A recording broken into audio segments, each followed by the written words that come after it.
ठीक है। this video is regarding the official notification for banking sector released by PIB. ठीक। in this video we will talk about the recent reform in banking sector. तो इसमें क्या हुआ, banking sector में जो है रिसेंट जो रिफॉर्म है उसके बारे में वीडियो है। Recruitment and result cycle for banking sector, enhance transparency in IBPS exam. तो इसमें था कि पहले था कि हम लोग को बहुत सारे इशू होते थे, जैसे कि आंसर की, द फर्स्ट आंसर की जो है नहीं आता था बैंकिंग सेक्टर, जिससे कि स्टूडेंट को थोड़ी सी क्लैरिटी नहीं रहती थी कि ये जो मैंने किया है क्या वो सही में मार्क्स आया है कि नहीं आया। तो अब इसमें वो रिफॉर्म आया। उससे पहले जो सबसे बेस्ट चीज़ आया है कि अब जो है, पहले हम लोग का RRB होता था, पहले एग्ज़ाम जो हम लोग का, तो हम लोग का पहले RRB का होता था, PO एंड क्लर्क,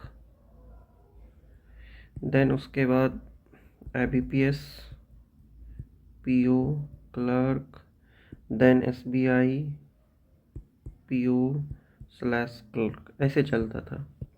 अब इसमें प्रॉब्लम क्या था कि मान लो कि किसी बच्चे का ये RRB PO में हो गया या क्लर्क में हो गया, तो अगर किसी का PO में हुआ तो फिर अपियर होगा IBPS PO और क्लर्क के लिए। अगर उसका IBPS PO में हो गया तो फिर ये वो यहाँ से शिफ्ट होकर यहाँ आ जाता था।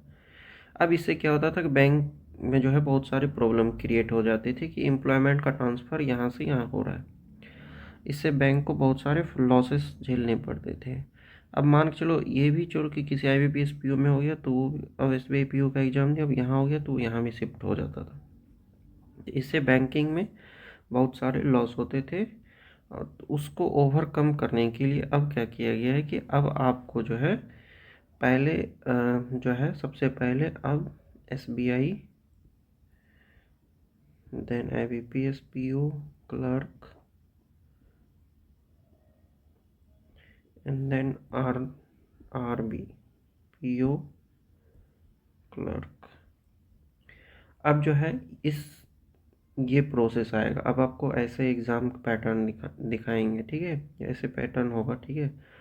अब ये पैटर्न जो है ये बेनिफिशियल भी हो, क्योंकि सबसे एक अगर एंगल से देखा जाए तो SBI PO में अगर किसी का हो गया तो ऑब्वियस सी बात है वो IBPS PO में नहीं जाएगा, ठीक है, most probably.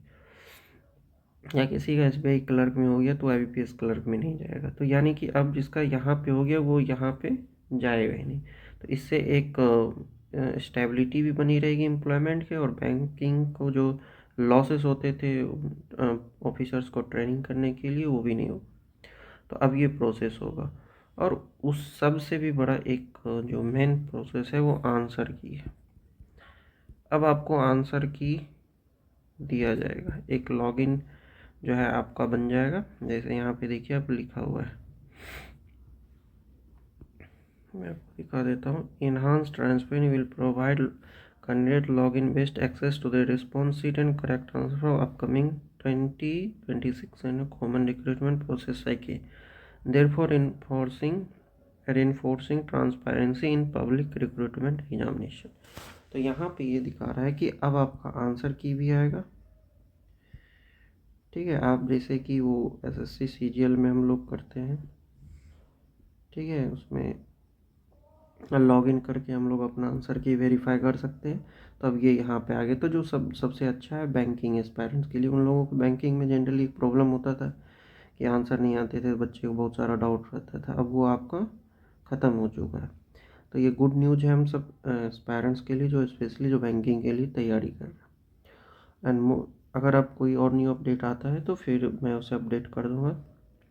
Thank you for watching this video.